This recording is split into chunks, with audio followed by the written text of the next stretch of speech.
Leaving God, produced in 2017, is John's first film. Accepted in multiple film festivals, it was awarded Best First Film by the Hollywood International Documentary Film Festival. John. Thank you, Carrie. Thanks for the introduction and welcome, everyone. Looks like we have a question from Ted. Are you there, Ted? Yes, I am. How are you, John? Hey, Ted. How you doing? I'm doing very well. It's been a while. Yes. First of all, I am profoundly impacted by this film. I thought this is brilliant. It is brilliant. Thank you. A question up front, which is you chose to use the word programming in terms of what other people might call my religious upbringing. And I'm just interested in the perspective that you used that term. Well, that's just my interpretation of my experience growing up. I mean, from my earliest memories, I was thrown into catechism classes. I guess they started when I was, I don't know, 6, 7 years old, I'm thinking. And very strictly required to memorize all this stuff. So I don't really know any better way to refer to it than programming. I appreciate that perspective.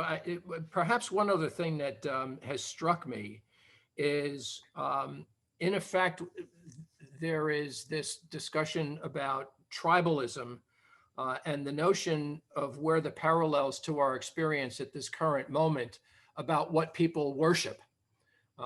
And I just have a feeling that there's sort of an aching sense of people's disconnection from their meaning in the universe that causes them to seek certain ways of connecting. And I'd just be interested on your perspective on that. I mean, everyone, I think, wants to try to find meaning in life. It's just that not everyone chooses to come up with the same ways of getting answers to those questions. So I think especially now, people are asking that question, and everyone has to come up with their own path and their own answers. I don't mean to suggest by making this film that I have all the answers or I think anyone should follow my path. We all have our own path and journey, and I respect everyone's path and journey. Let's see, I see James. James, are you there? Yes, hi. Hi, John. Jim here. Hi, Jim. So great to see you. Thank you so much. Wonderful to see this again. Thank you so much. How has your film been received? I was pleasantly surprised that the overwhelming majority of feedback I got was positive. And I was surprised when it got picked up by a website called Top Documentary Films. And shortly thereafter started getting thousands and thousands of views from around the world. And as Carrie said, it's now up to about 33,000 people from 98 countries. So never imagined that when I created it. Thanks for your question, Jim. We'll continue. Hi, Pam. Hello there. I was the editor-in-chief of American Atheist magazine for 9 years, and it would have really been a delight to have interviewed you, but I'm just glad to have seen your film anyway. I had a similar spiritual path as you, as I was raised Catholic, and then I went to an Episcopal church before dumping the whole thing. And I just wondered, what was it for you that you wanted? You knew that the Catholic tradition wasn't the place for you, but you still decided that Christianity and God was the place for you, and so you chose this. You chose the other church that you went to for several years. When I was on my own, I wasn't really attending any churches. I certainly wasn't attending any Catholic churches. But what I was doing was flipping channels on Sunday morning. And I started watching and really enjoying one minister in particular, Robert Schuller. I don't know if anyone remembers him. He was broadcasting out of Southern the Crystal California. Cathedral. Yeah, exactly. He had a lot of personality. He was very upbeat. He had a great sense of humor. He was very positive. When one of the other ministers after Robert Schuller I stumbled on, who was also on TV, was Norman Vincent Peale, who was broadcasting out of a place called the Marble Collegiate Church in New York City. And as soon as I moved to New York, I checked out the Marble Collegiate Church and found out that they had this great coffee hour and the singles group and all kinds of programs and activities in addition to the sermons, which I also enjoyed. So that's what got me involved with Marble. You know, when I moved to New York, I knew no one. So to have a place I could go, a coffee hour where I could get to meet some new friends and get to see them on a weekly basis was exactly what I needed. Let's see. So let's continue with a question. We have Kay. Kay, are you there? Yes, I am. And I do have a question that has nothing to do with religion or spirituality per se. What I noticed in the film, and something that you just mentioned as well, is that the camaraderie and the social hours and the connection with other people was very significant in your attraction to the church that you selected and attended for so long. When you left and you no longer had that church-based connection, did you find some substitute? Because I've never found anything like that without a religious connection other than Al-Anon. I really didn't find anything to replace it. And I really missed the camaraderie of that. I was living in New York, and I think I made some attempts to find other groups. Really, there was nothing that compared to going to a coffee hour where you'd see a group of friends and hang out. And it was a tough transition, as Mike Ows, that minister, said. With him, he had a very similar experience. We are intense, as human beings, we are intensely tribal people. And I really was not able to find anything that compared to that. John, before you go on to the next one, there was a question that came in from Mac. He doesn't have a microphone, and it's a follow-up kind of to what Kay's question is. Curious regarding the young man who dragged you back to the Coffee Bagels event for younger folks. Did the two of you ever have any follow-up conversation about your worldview and or his reaction to your question regarding truth? If so, what? No, that's a good question. You know, I was dragged to that Bagels and Bibles. So I really, even before I got the letter, I had no intention of going back to another one, nor did I really feel inspired to even step a foot into Marble Church at a coffee hour, as much as I kind of missed it. So the answer is no. I never saw him again or had any conversation with anyone from that event. Hello. I was wondering what the response was or has been to your film from your friends at the Marble Church. Were they also as disillusioned with the church? What paths have your paths crossed since then again? I've offered the film to the few friends from Marble that I am still connected with. One in particular said, I don't really agree with you, but I enjoyed the film. And I don't know what he meant by agreeing with me, because all I was doing was talking about my personal experiences and observations. So I don't know what there is to agree or disagree with, but that's how we reacted. And one other woman, I couldn't even tell if she watched it. There are one or two friends that did watch it and said they liked it very much. Hi, Hello. thank you for that movie. Yeah, you obviously have a lot of skill at creative communications between the ad campaign that you did for the church and then kind of, in a way, counter programming with your film. And I was just curious if you're working on anything else, maybe in support of humanism or in support of people examining their beliefs. Nothing? Thanks for the question. I appreciate Mhm. the positive feedback. I don't know that I'll ever make another humanist or God-related documentary film again. This was just kind of a one-shot deal. I really enjoyed making it. I love the creative process and the experience of storytelling.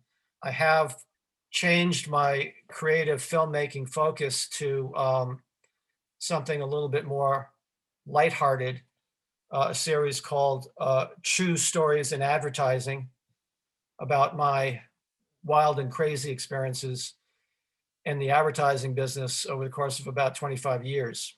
I think that is actually on YouTube as well. So if you type in True Stories in Advertising, I think you can find it there. We have Elijah, then Ed, and then Laura. Yeah, can you hear me? Yep. Oh, cool.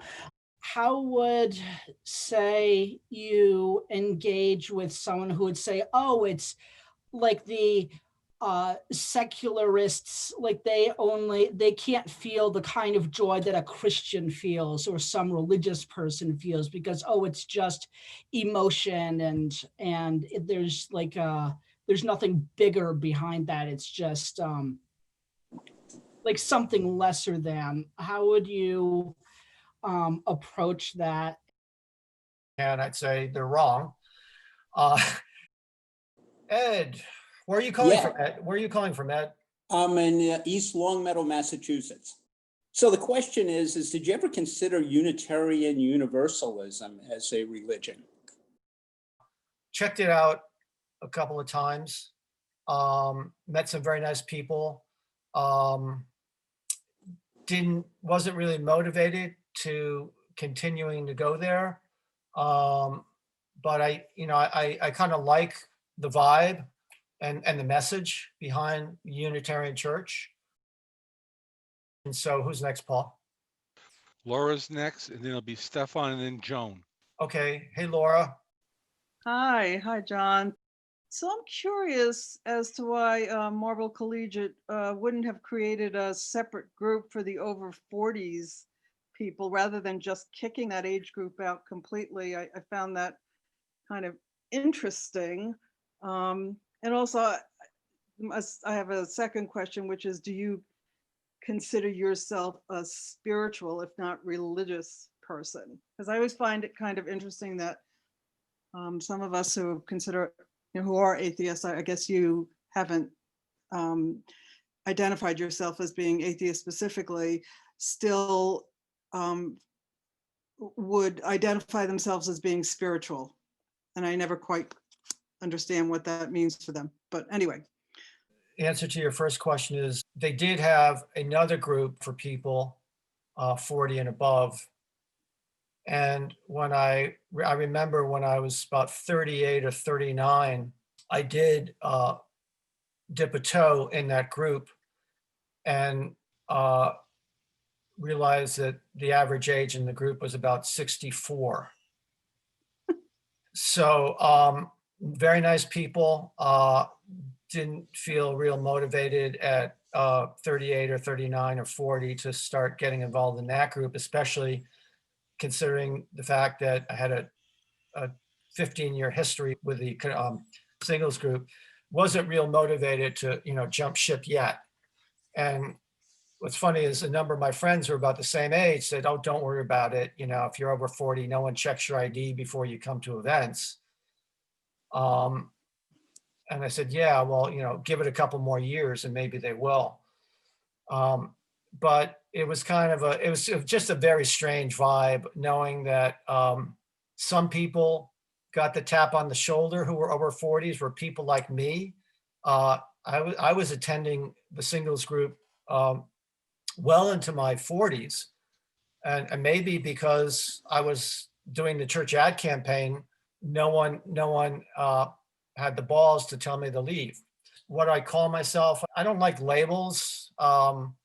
It used to be cool to call yourself a spiritual person. And that, I guess, years ago, that meant more to me to be at least perceived that way than it does now. I'm not sure what that means. I'd rather be called a good person. I know what that means.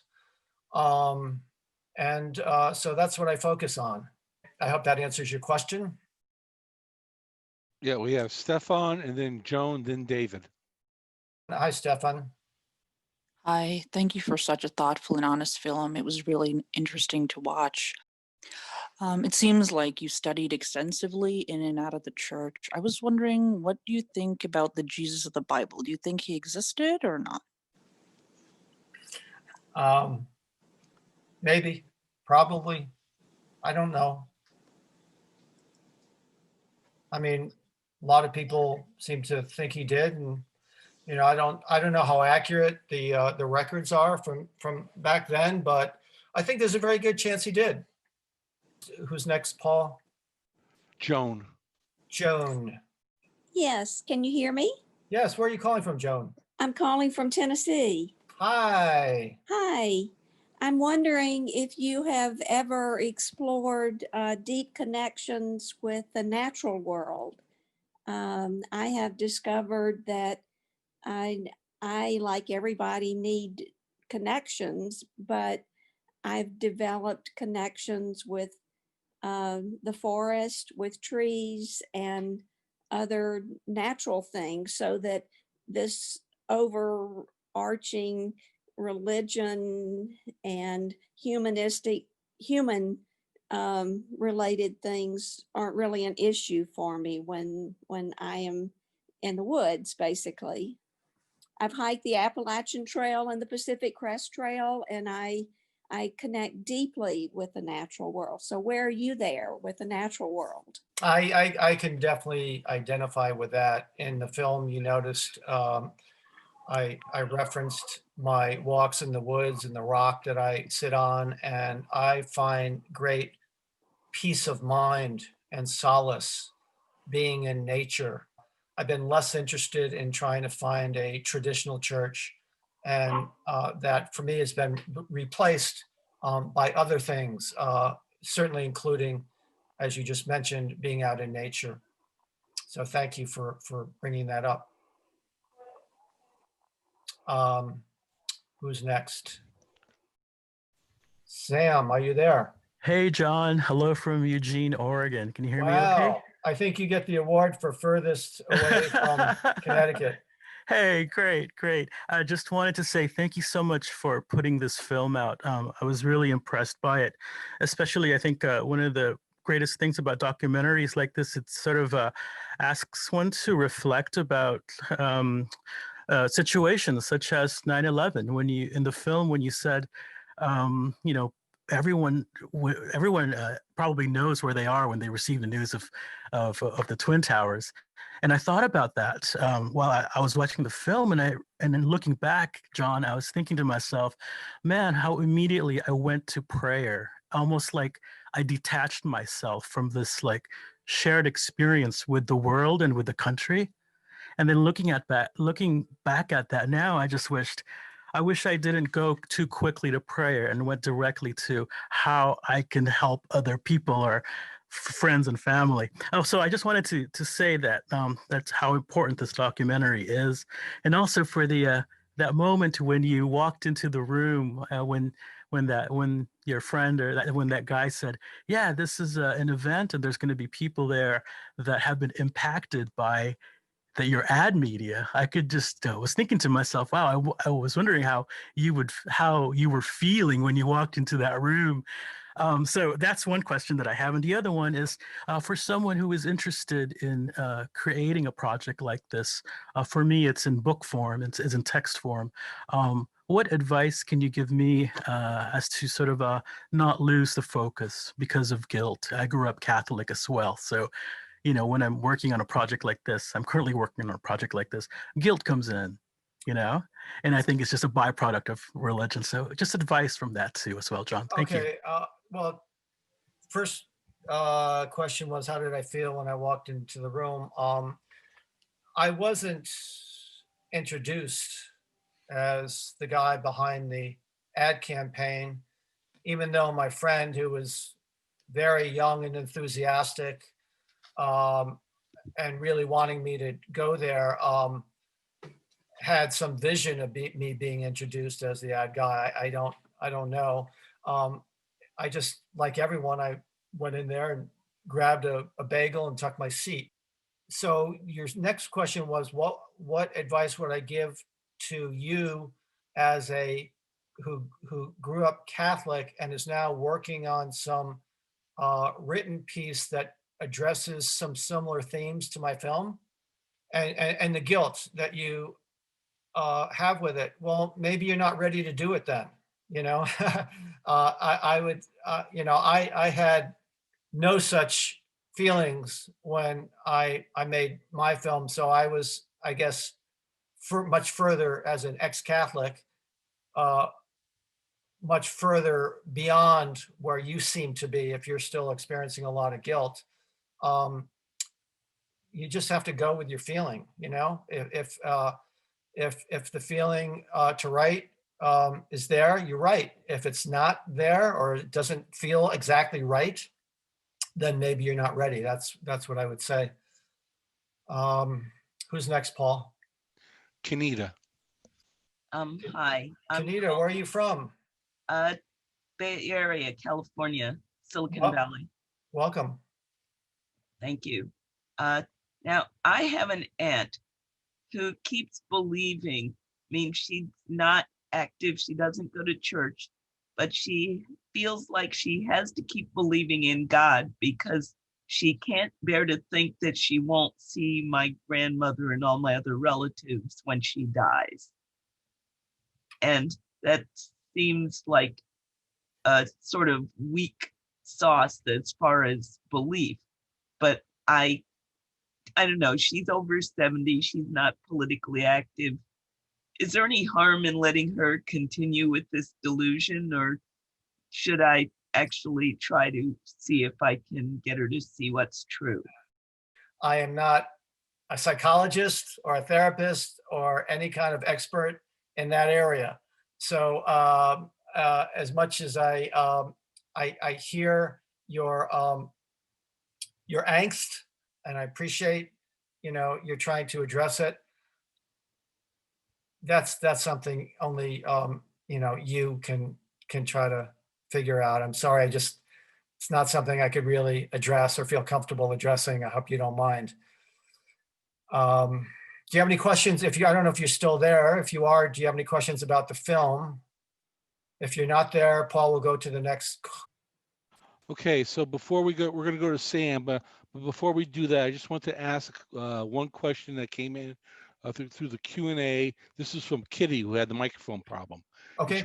She wanted to know that since the major religions are run mostly by males, do you have any theories on why so many women participate in a religion that renders them second-class citizens?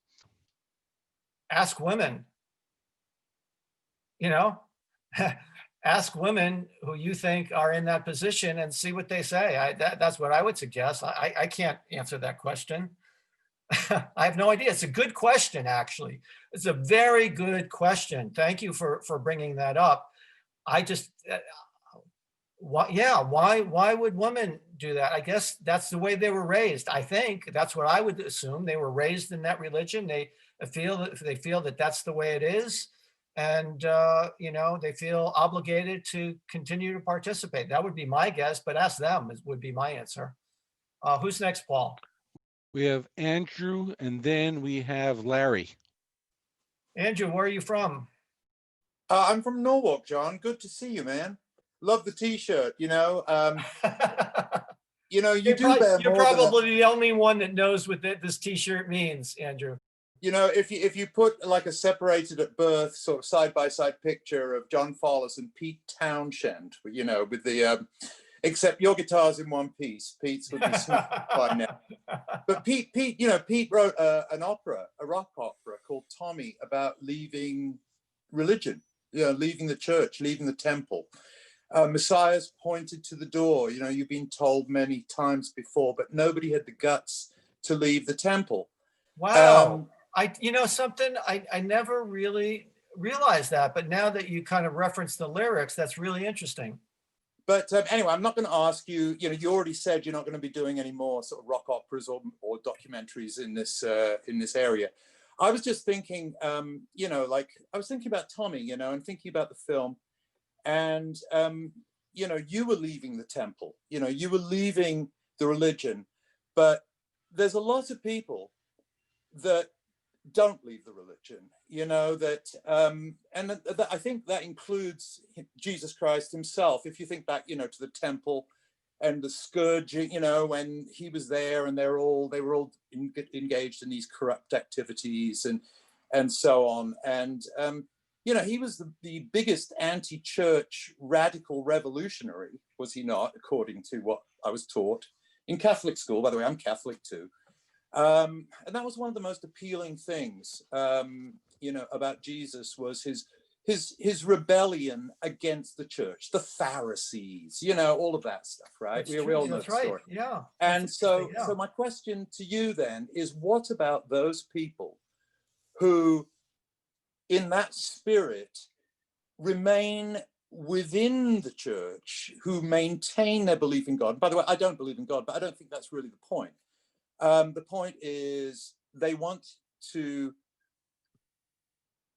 within that church, rather than leaving it, do something about it for the people who are still there with them. So I don't know, that's it. I mean, what do you say to those people? Be it, people from liberation theology. I don't even know if that's still going. That was, when I was, or, the liberal tendencies in the American church, the Catholic church. Andrew, as I may have said earlier, I don't, my job is not to change anyone's belief system if it's working for them.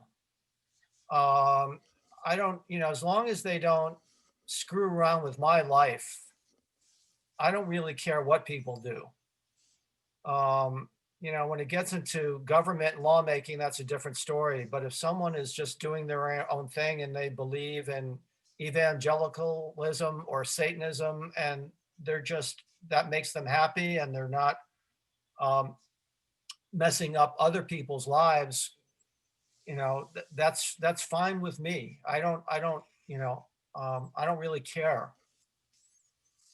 So hope that answers your question. I don't know if you're still there, if we have a new question. We have Larry, then I got a couple from the chat, and then we have Daryl and Fred after that. Okay, Larry, where are you Hi. from, Larry? Piscataway, New Jersey. Do you find yourself decorating a tree just to sort of do it, or to be in the spirit of the times, or do you shun everything? I like pretty things. I like Christmas decorations. Is that your question? Yeah, I think there was. Okay. Yeah. We have a few more in the queue. That's going to be Daryl and Fred. But before I get to them, this is a kind of a long question. Person was wondering, first of all, he admires that you went out and did the film. And he was wondering whether or not, if you've ever seriously prayed to God and asked him to come into your life. And can you tell us a little bit about that? And finally, the same person has asked if John feels like his life is better and more meaningful now than when he was with religion. Answer to the first question is yes. I have prayed and asked him to come into my life. And the second question, do I feel my life is more meaningful now? Or it's better. He didn't say meaningful, it says better. Oh, is it better? Yeah. And more meaningful, both. He put both in there. That's a very interesting question. What is a meaningful life? I think we could spend a whole nother couple of hours just trying to answer that question. What is the definition of a meaningful life? So I guess the answer is no, I don't feel any more or less meaningful my life is any more or less meaningful than it did, when I was involved with any various stages of my religious perspective. Do I think it's better? In some ways, yes. In some ways, no. I mean, there was a comfort, you know, kind of like when I believed in Santa Claus. There was something exciting every Christmas when you think that um, some guy is going to give you all these presents, and then you find out that's no longer true. You know, it's kind of a bummer. So, um, in that sense, you know, I felt kind of a sense of loss that I don't really believe that um, my praying is going to make any difference in anything. Um, I, you know, I used to pray that the Giants would win the football games, and it didn't seem to help at all. So that's why I feel it's not so better, because I kind of miss the sense that there's a certain comfort if there's someone really cares about you and has your well-being, and when you're in your darkest moments, you can pray and have the belief that you're being listened to and cared for, and that things are going to be better because you've prayed about it and all that stuff. There is certainly a comfort that comes with believing that. But there's also a comfort that, in my opinion, comes from knowing the facts and knowing the truth. And in my opinion, a lot of the stuff related to what I just said is not factual, cannot be proven as not true. And I think as hard as the truth can be, oftentimes, just like, you know, if you find out, you know, the girl you've been dating really isn't into you, even though it hurts to find that out, it's kind of better to know it. So that's kind of that's kind of what I feel about you know, coming to where I am right now and believing the things, or not believing the things, you know. Now, I hope that answered the question. Yeah. Okay. Well, we'll hope it does.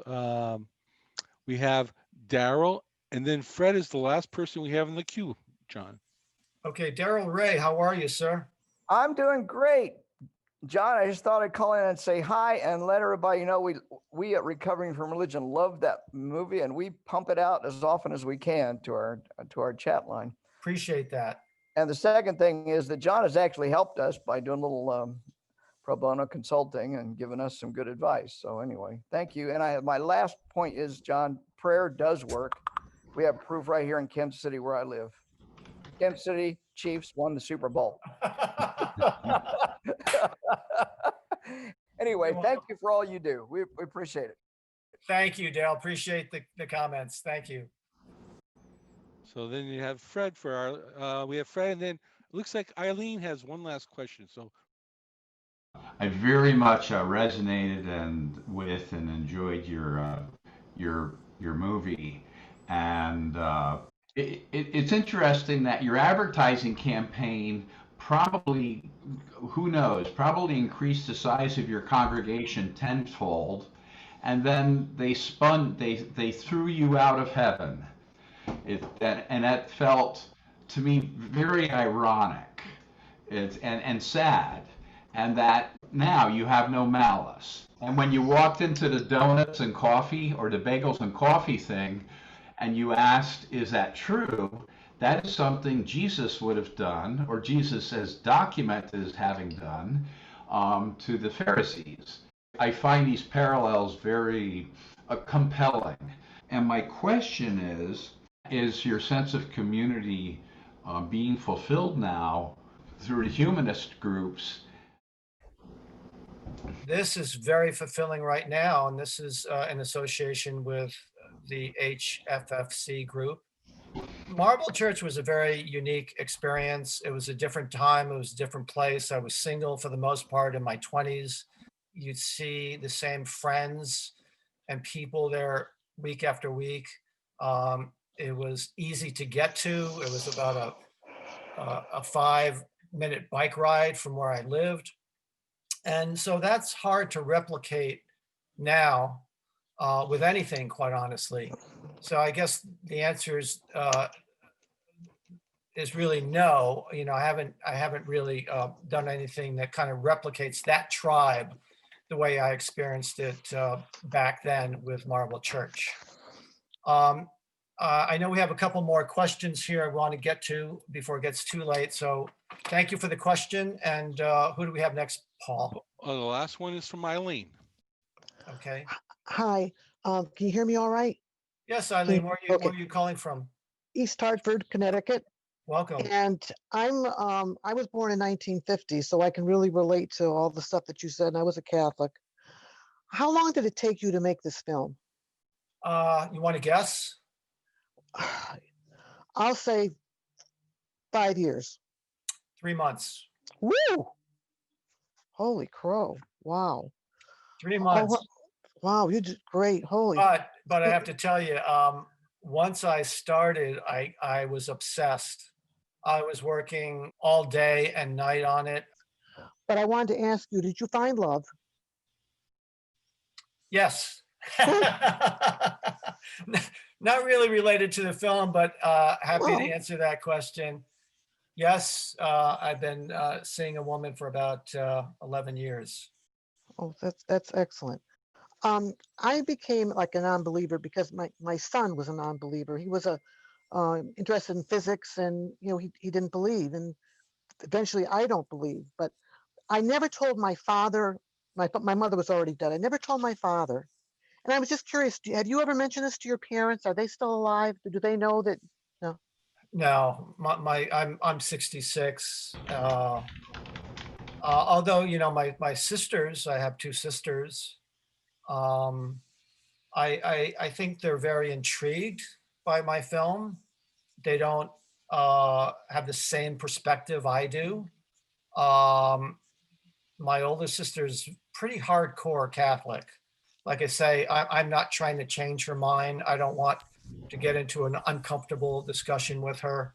And I hope that answers your question. Paul, is that it? I think so. Robert had his hand raised. Yeah. My wife is here. We went to the Marble Collegiate Church, and we were actually married there. And I was on the retreat with you, John. Who's that? Sorry, Jean. Jean Taylor. I was in your photo. Oh, you're kidding me. You were one of the cool guys. The key word in that phrase was "were" one of the cool guys. No, we were wondering about the residuals for, but thank you very much for bringing, movie stardom and a little bit to our family. We're very grateful for that. I too was a little bit miffed after that rather sanctimonious lecture he gave us about the sanctity of marriage, and 4 months later he was divorced. How funny. Could I ask you a question about the movie, about the documentary? But also, do you remember, listen, Donald Trump is claiming that he was a member of the Marble Collegiate Church and so influenced by Norman Vincent Peale. I never saw him there. Did you? I didn't, but friends of mine did. It filled a void because I also was, a single person that moved there from a little town in Pennsylvania to New York City. I worked for Sesame Street, and Marble Collegiate Church provided that the home and the social support. Yeah, the social support for the loneliness that you feel when you move to New York City. Absolutely. But it was always the unwritten law in that group that if you hit 40, you're out of the 20-30 group. Terrible, but that was there. That absolutely was there. And what surprised me is that here is the minister commissioning me to figure out how to spend $150,000 over a 3-month period to try to get more people to come specifically to the connection, because the campaign was targeting younger people. Right. As people from the connection are walking not just out of the connection, but walking out of the church. And as I pointed out in the film, these are people who are in the prime of their careers, that if he kept them happy, probably would have made their annual contributions to the church. And it made no sense. And I didn't understand when I thought maybe he just didn't realize what was going on because he was, too far above everything to know what was happening in the connection. And I just didn't understand when I brought it to his attention in a very thoughtful letter that it was just totally dismissed. It made no sense to me. No, I just want to say I thought it was a fabulous job on doing this documentary. I assume it's mainly a one-man effort. Totally, not just mainly, totally. Totally, yeah. Yes. Can I ask you, because I'm so impressed that the length and depth of it. Of course, you're a filmmaker of short films, but often with large budgets, short as they may be in the advertising world. What was your budget to make this? The budget, I think, was $38.75 because I had to pay for the graphic of Jesus Christ, the stained glass image. And I bought a couple of Beatles songs on iTunes. So that was my total budget. Brilliant. You did it wonderful. Brilliant. Oh, man, that gives me hope. It really does. Oh.